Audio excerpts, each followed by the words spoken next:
کرام کا دل کیسا ہے؟ صحابہ کرام کا دل تقوی سے بھرا ہوا ہے یا نہیں؟ اللہ رب العالمین اس کے بعد فرماتا ہے کہ یہ صحابہ کرام اس امتحان میں کامیاب ہوئے یا فیل؟ اللہ رب العالمین سورہ توبہ کے اندر ارشاد فرماتا ہے والسابقون الاولون من المهاجرين والانصار والذين اتبعوهم باحسان رضي الله عنهم ورضوا عنه وعد لهم جنات تجري تحتها الانهار۔ اللہ رب العالمین ارشاد فرماتا ہے کہ وہ مہاجر و انصار میں سے وہ لوگ جنہوں نے ایمان لانے اور ہجرت کرنے میں دوسروں سے سبقت لے گئے، یعنی دوسروں سے ایمان لانے اور ہجرت کرنے میں وہ پہلے پہل کی، اور وہ حضرات جنہوں نے ان سابقین اولین کے خالص خلوص للہیت کے ساتھ پیروی کی، رضی اللہ عنہم ورضوا عنہ، اللہ ان سب سے راضی ہو گیا اور وہ اللہ سے راضی ہو گئے۔ آگے اللہ رب العالمین ارشاد فرماتا ہے وَعَدَّ لَهُمْ جَنَّاتٍ تَجْرِي تَحْتَهَا الْأَنْهَارُ، اللہ رب العالمین نے ان کے لیے ایسی جنتیں تیار کی جس کے نیچے نہریں جاری ہوں گی، اور یہ اس میں ہمیشہ ہمیشہ کے لیے رہیں گے، خالدین فیہا ابدا وذالک الفوز العظیم، اور یہی بڑی کامیابی ہے۔ سامعین اکرام، اللہ تبارک و تعالیٰ نے اس آیت کریمہ کے اندر یہ بیان کر دیا کہ صحابہ کرام امتحان میں کامیاب ہوئے یا فیل۔ سامعین اکرام، اس آیت کریمہ کے اندر اللہ تبارک و تعالیٰ نے تین لوگوں کا تذکرہ ہے، تین قسم کے لوگوں کا تذکرہ کیا۔ ایک مہاجر جنہوں نے دین اسلام کی خاطر اپنا آبائی وطن کو چھوڑا، اپنے مال و اسباب کو چھوڑ کر کے مدینہ منورہ کی طرف ہجرت کی، اور دوسرے انصار مدینہ جنہوں نے رسول اللہ صلی اللہ علیہ وسلم اور مہاجر صحابہ کرام کی نصرت و مدد کی اور ان کی خاطر اپنا سب کچھ قربان کر دیا۔ اللہ تبارک و تعالیٰ نے ان دونوں یعنی مہاجر و انصار میں سے ان لوگوں کا تذکرہ کیا جو ایمان لانے اور ہجرت کرنے میں سبقت لے گئے، یعنی وہ دوسروں کے لیے نمونہ بنے۔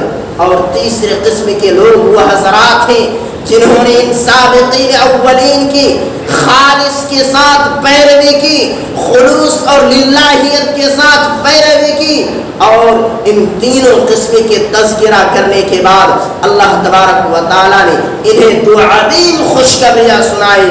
ایک یہ کہ اللہ تبارک و تعالیٰ ان سے راضی ہو گیا اور ان کی لفظ سے ان کی خطائیں اللہ رب العالمین نے معاف فرما دی، اور دوسرے وہ ہے کہ اللہ تبارک و تعالیٰ نے ان کے لیے جنات کو تیار کر دی ہے جس میں یہ ہمیشہ ہمیشہ رہیں گے۔ سامعین اکرام، اسی طرح محمد بن قاب القردہ کہتے ہیں کہ اللہ تبارک و تعالیٰ نے تمام صحابہ کرام کی مغفرت کر دی، ان میں سے جو نیکوکار تھے ان کے بھی، جو برائی کرنے والے تھے ان کی بھی اللہ تبارک و تعالیٰ نے معاف کر دیا، اور پھر انہوں نے یہی آیت تلاوت کی کہ اللہ تبارک و تعالیٰ ان سے راضی ہو گیا اور اللہ رب العالمین سے راضی ہو گئے۔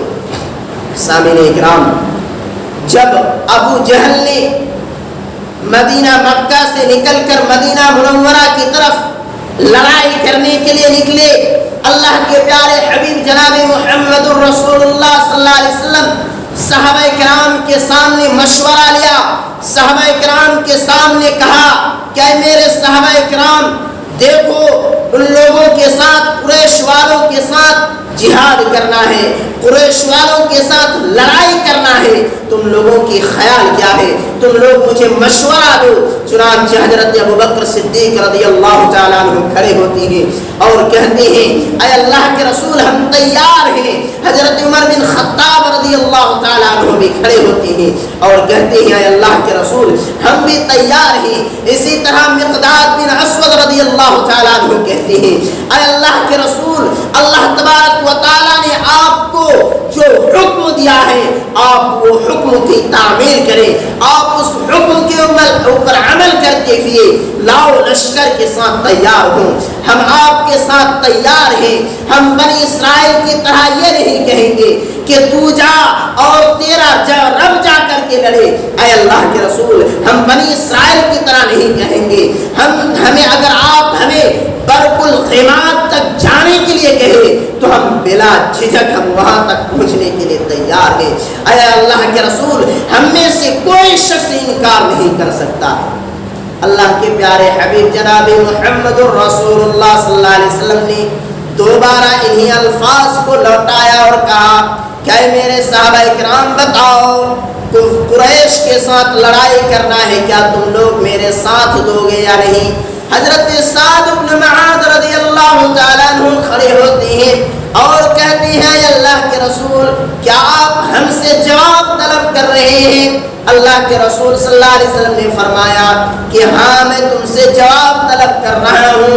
حضرت سعد بن معاذ رضی اللہ تعالیٰ عنہ کہتے ہیں اے اللہ کے رسول، اللہ تبارک و تعالیٰ نے آپ کو جو حکم دیا ہے آپ اس حکم کے اوپر عمل کریں، ہم آپ کے ساتھ تیار ہیں۔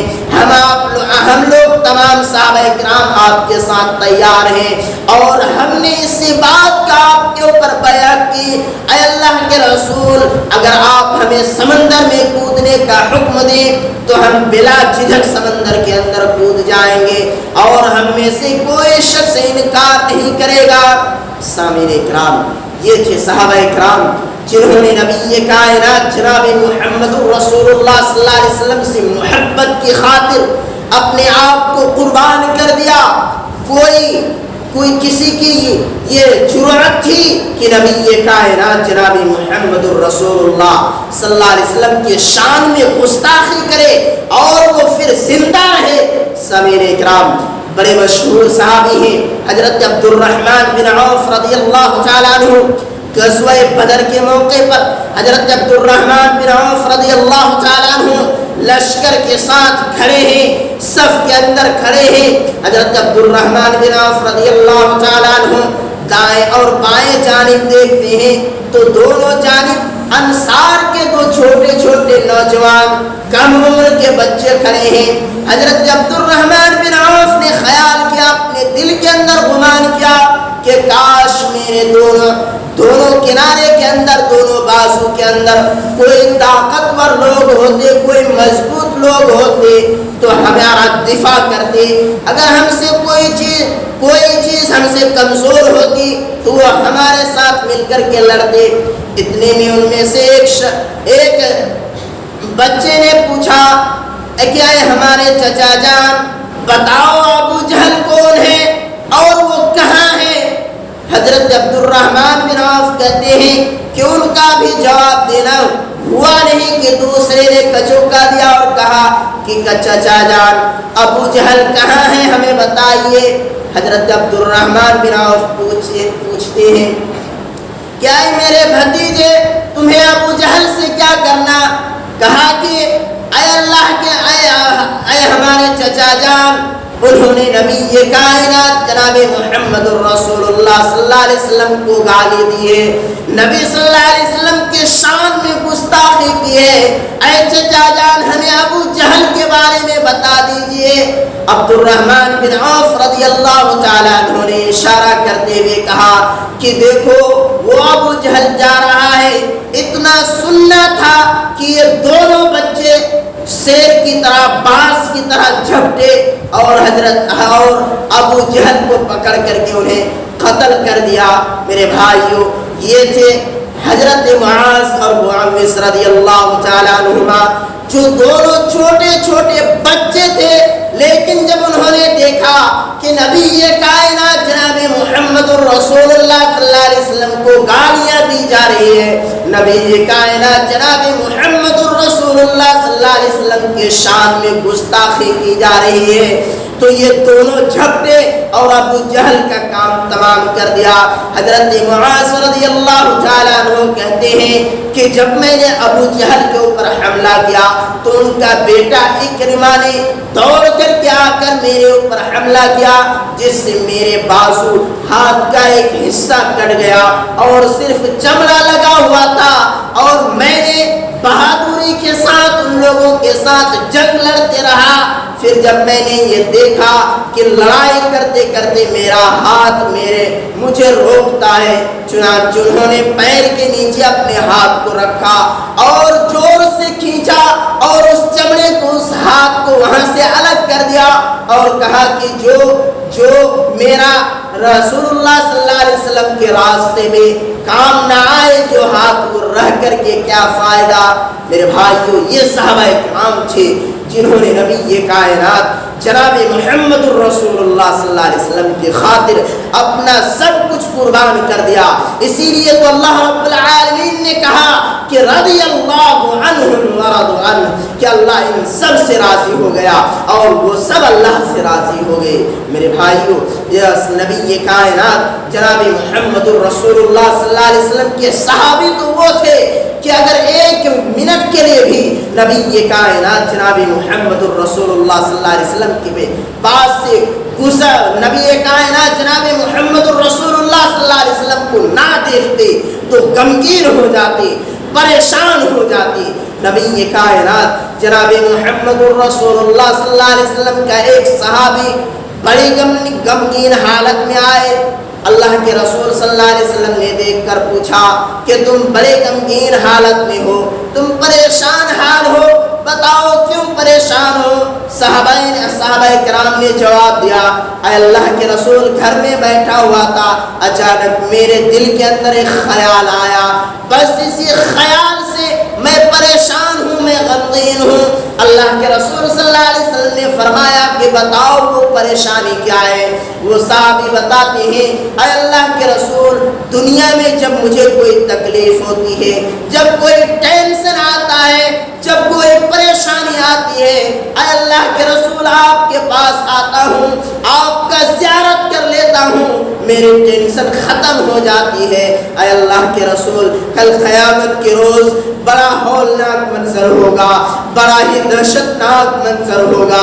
اے اللہ کے رسول، آپ تو بڑے اونچے اعلیٰ اور عرفہ مقام پر ہوں گے، پتہ نہیں میں وہاں پہ آپ کا زیارت کر سکوں گا بھی نہیں۔ اللہ کے رسول صلی اللہ علیہ وسلم نے اپنے محبت کرنے والے ساتھی کو تسلی دی اور کہا کہ کل قیامت کے روز وہ شخص